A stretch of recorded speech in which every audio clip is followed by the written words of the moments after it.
You've got a mission to move and about 100 things pulling you in every direction. But what if you had a strategist in your corner, one who never sleeps? Meet Penny, Bloomerang's AI-powered fundraising strategist. She turns your donor data into clear next steps so you know who to ask, when to ask, and how to make every moment count. No guesswork, just smarter moves and better results. So one small but mighty team used Penny to recently exceed, get this, $1 million match, raising $2.25 million for their mission. If you are ready to see what that could look like for you, you can check out the full case study and discover how Bloomerang's intelligent giving platform helps you raise more at every turn. Check out the link in the show notes. This AI revolution is about more inclusion. It is about human agency. It is about making us more human, not less human. I know there's nobody listening right now whose mission is under less demand than it was last year. It's under more demand. The funding's not always there, and so we have to find another way. Hi, everyone. Welcome back to another episode of Missions to Movements. I am your host, Dana Snyder, and I am here at the Microsoft Global Nonprofit Leaders Summit, and I am very excited today to be joined across from me, Justin. I'm so thrilled that you're here, president of Microsoft Elevate. One keynote that you gave yesterday. Phenomenal. Oh, thank you. And you've been here for a while. Well, hold on that keynote, I had to follow Brad Smith. And if anybody has seen Brad Smith in the audience, he's very good on stage. So it was a bit intimidating, but I'm glad that you thought it went okay. It did. Exceptional. You have joined Microsoft in 1997. Yes. That's correct. That's right. That was, just to take everyone back, dial-up internet. There were no smartphones, no cloud, no social media. When you look at the landscape of just AI now, technology now, how does it feel like a different or maybe in some ways similar shift to how things are evolving right now? Yeah, no, it's a good question. I think let's start with the similar and then we'll go to different. What's similar across all of the technology revolutions that we've been through, whether it's been the client server, cloud computing, the mobile era, has been that it's about people, it's about process, and it's about tools and getting the alchemy and the mix right in terms of how we drive transformation. That has not changed. What has changed is the speed of the change. I mean, it is incredible to think about 1.3 billion users coming online using these AI tools, large language models, in the last 39 months. And you compare that to something like the mobile phone revolution, which moved super fast from pagers to mobile phones where everybody had them. But it took 15 years to get the first billion users. And so the speed itself is one factor. The second factor, and the last factor I'll say is, AI is a pretty powerful tool in doing higher level cognitive functions. It translates, it writes, it analyzes, it responds. And that means it is more disruptive to the workflows that we all have and potentially, and hopefully, if we do all this right, more beneficial ultimately. But those two things are different than what we've seen before. Yeah, I love that you brought that up, the speed of acceleration. Yeah. And all the conversations that I've been able to have here with nonprofits that were sitting in your seat and how they're adapting and responding and wanting to be progressively learning on how to use these tools for good. So 28 years is a long time to stay in come on now. Technology. Come on. Breaking it down. What about this for you? What does Justin in 2025 understand and realize that maybe Justin back in 1997 couldn't have? Yeah, no, I think one of the most important roles... And it's wisdom you get over that time. It's wisdom. That's right. It's like fine wine or good cheese, I suppose. Always gets better. Always gets better with age. No, I think I've learned over the years that Microsoft plays a slightly different role in this industry and in this time in terms of what is being asked of us. And I think we're being asked to be a trusted partner, to speak the truth, to bring the community with us versus just, sling technology out there. One way. And I think we have a very special role to play there, from the policy work we're doing to try to ensure that AI literacy is a fundamental right, fundamentally for everyone in school systems and workforce systems, to the work we're doing to lean in to the United Nations when everybody has seemed to lean out. And, I met with Dr. Tedros. I had the opportunity to go to Davos, and we were just talking about the WHO facing a 25% budget shortfall. And what that meant was critical programming is being cut for critical communities all over the world because they just don't have the funding they need. I think the world expects us to do those things, and I don't think I quite understood that when I started in this job. Yeah, and something that came up time and time again in the panel conversations and speaking with other nonprofit leaders was they always said, we called Microsoft, and they said yes. Right. They were going to figure it out. And that's profound to, one, know that they can call in the first place, and B, get a response and talk to somebody who's willing to figure it out with them. So for those that are listening and or viewing this conversation right now, Microsoft is a name that I would say pretty much everyone knows, but Microsoft Elevate specifically may not. Can you just share a little bit about what specifically this program of work embodies? I'll do that, but I want to actually go back to why we pick up the phone. And I want to spend one moment on that. I spent a lot of time with my team on this idea of mission and margin and trying to get the balance right. And every single person on the Microsoft Elevate team, which I'll talk about here in a moment, has a story in terms of why they serve this sector. We all know, and everybody, all of your audience knows, this isn't the easiest sector to serve. No, the missions not. are hard. The funding is constrained. The problems are massive that your listeners are up against and working on each day. But I like to think that we've cultivated a special place where I hope that every single person at Microsoft Elevate, I know it's part of our culture as a company too, truly and deeply cares about the work we do and the work that the nonprofits that we serve do. So I just wanted to say that because that will set context for... It radiates. It's true. Yeah. It's true. I've been here these past few days, and you can tell that in every interaction with the team. Yeah. Now, to your question on what is Microsoft Elevate, I think it's important to understand a little bit of the context setting for this, which is part of the discussion we've been having here at the session has been this moment that we're in, this defining moment of technology transforming everything. We talked about the speed. We talked about the power of it. We talked about the infrastructure investment. But this moment will not be inclusive unless we lean in and make it so. AI by default is proving to actually widen divides unless we take action now. And that action has to happen with the nonprofit sector, it has to happen with governments around the world, and it requires private sector to step forward.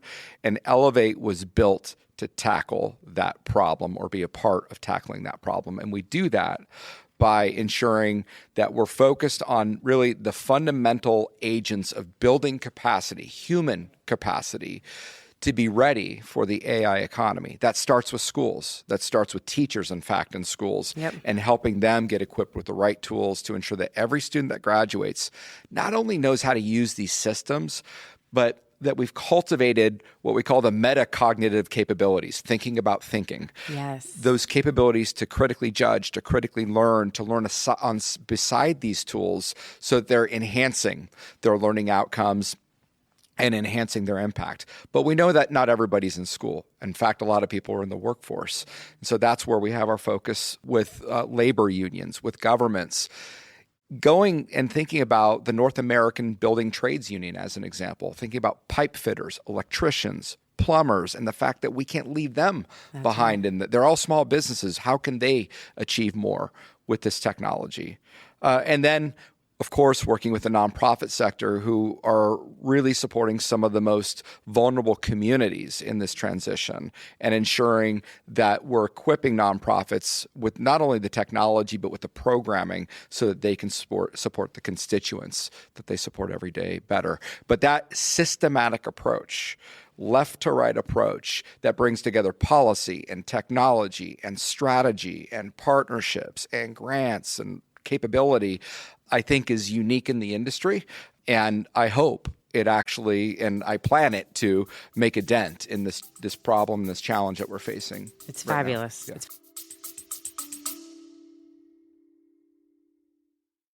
We are in a world hungry for change, and nonprofit impact matters more than ever. Yet every day, you're asked to do more with less time, fewer resources, and tools that weren't built for the way nonprofits actually work.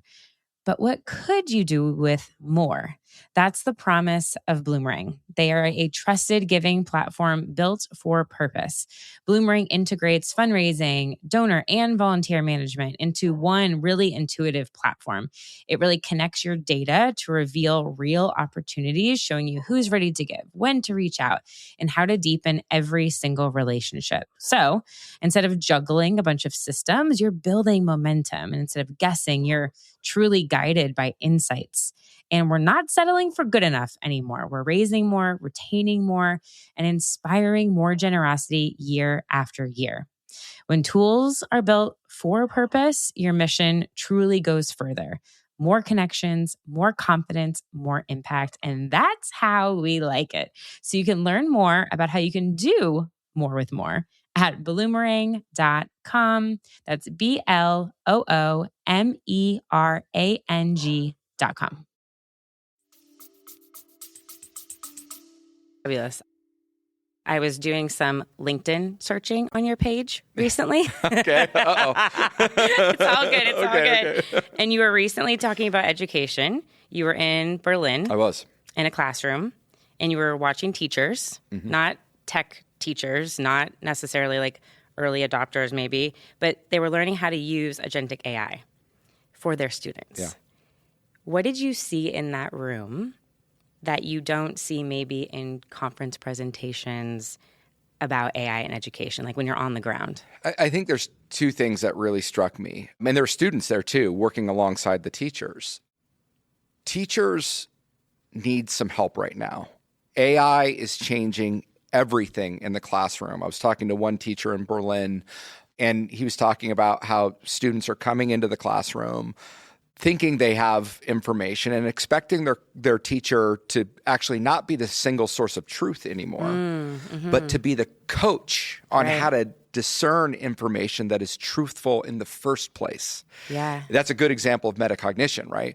And so that's different than teaching history. It's teaching how do you interpret the facts from these systems to discern the right historical lesson. Right. And the rules of the road aren't clear for teachers. The rules of the road aren't clear for students. And so it's a pretty dynamic and frankly very challenging environment. We did some research with an organization called Digital Promise to look at, hey, are teachers and students actually benefiting from using this technology? And the answer was, it depends. If you use AI casually in the learning process, what you end up with is students that are more certain of their answers, but learn less. And that's not the outcome that we want. Right. If you build in AI in a way that facilitates critical thinking, judgment, interpretation, questioning the AI, learning alongside the AI, what we see, using those metacognitive capabilities again, what we see is learning outcomes enhanced because AI provides a basic scaffolding for a learner to accelerate. But it really requires applying it right. So the final lesson in all of this is we have to focus on building teacher capacity. That was the outcome of that insight, which was, okay, we need to go deep.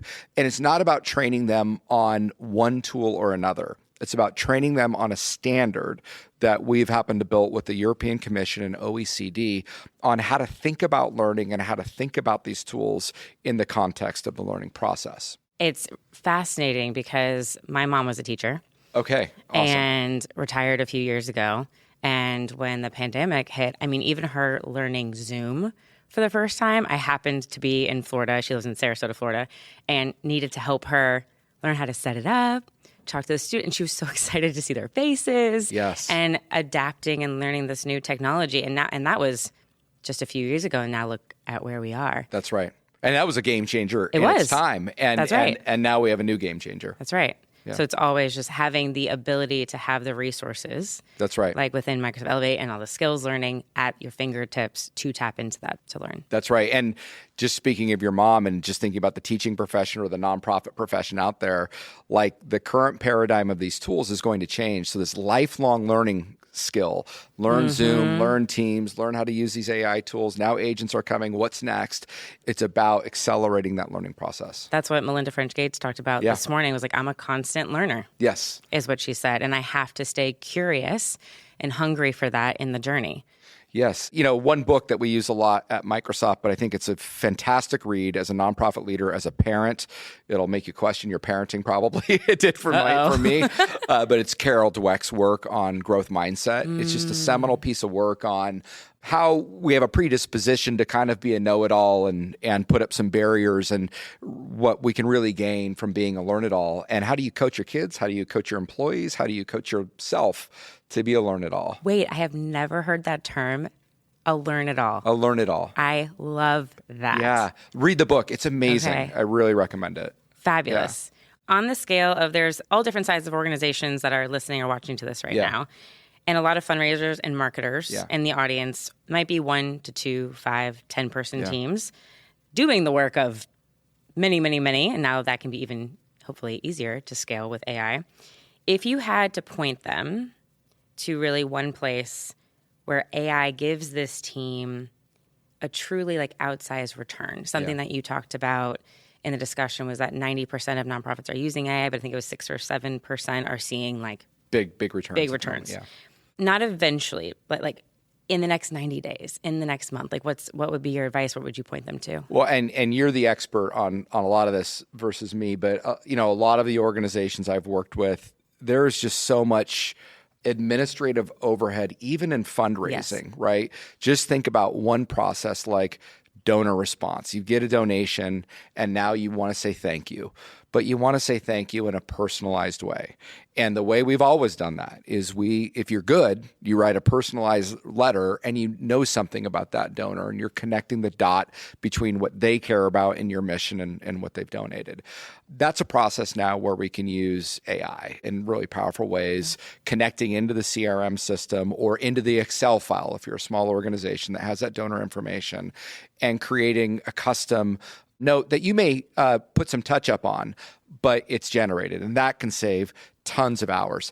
Or take, as an example, donor research.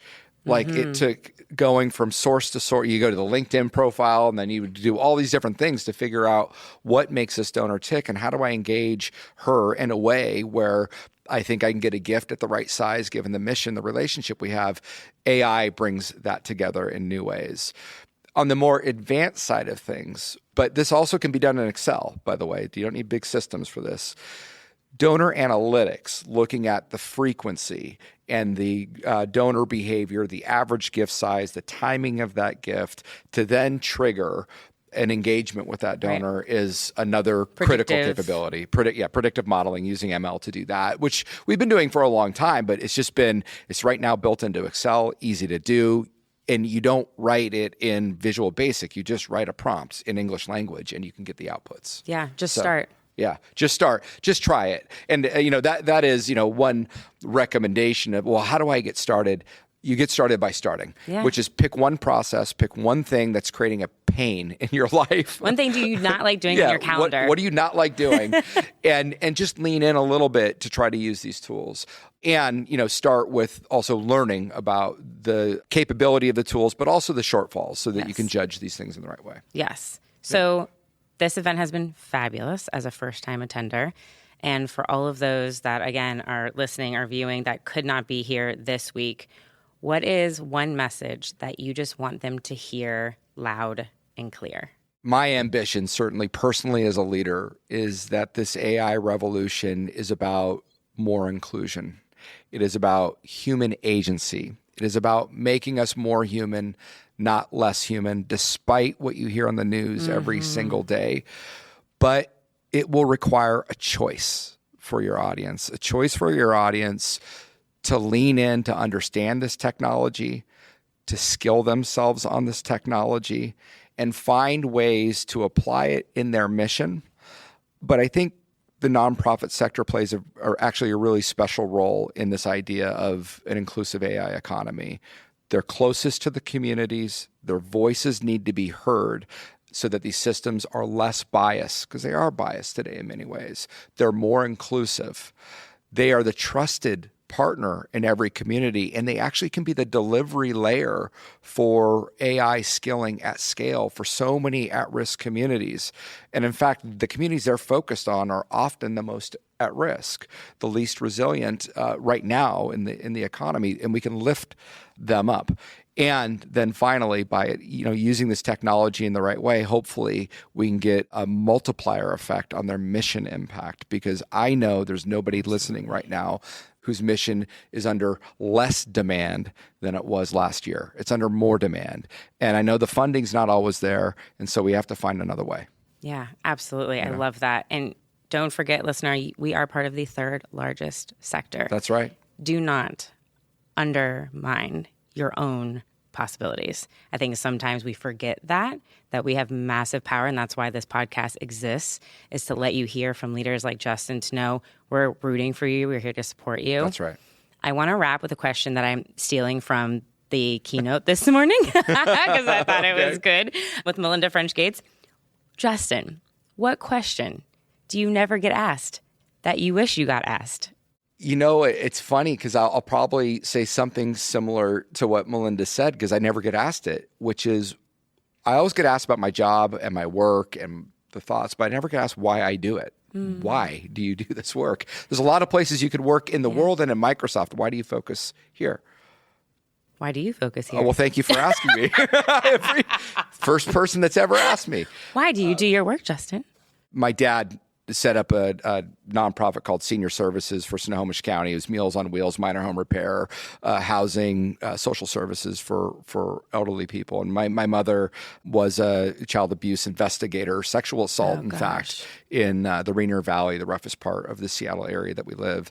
And you don't have a lot of money in those families, and so you go to work a lot with them, right? That's childcare, basically. Wow. Back in the 80s, I guess it was, right? And they never talked about service or community or anything like that. They just did it. They just did it, And so through osmosis, you understand the value of that work at a deeper level. And, I hope a little bit of that reflects through what we're trying to do at Microsoft Elevate, and reflects through some of the experiences that your listeners have had with us. And if it doesn't, I'm going to make sure I work harder so that it does. Thank you for sharing that. Yep. And it does. And I hope this just helps to amplify and create further ripple effects into the amazing work that you're doing. So Justin, thank you for your generosity and for being here and continuing to just put time and investment into this sector that's so important to all of us around the world. Yeah, thank you. I appreciate it. Thank you so much for tuning into today's episode of Missions to Movements. If you enjoyed our conversation and found it helpful, I would love for you to take a moment to leave a review wherever you're listening. Your feedback helps us reach more change makers like you and continue bringing impactful stories and strategies to the show. Don't forget to hit that subscribe button too, so you'll never miss an episode. And until next time, keep turning your mission into a movement.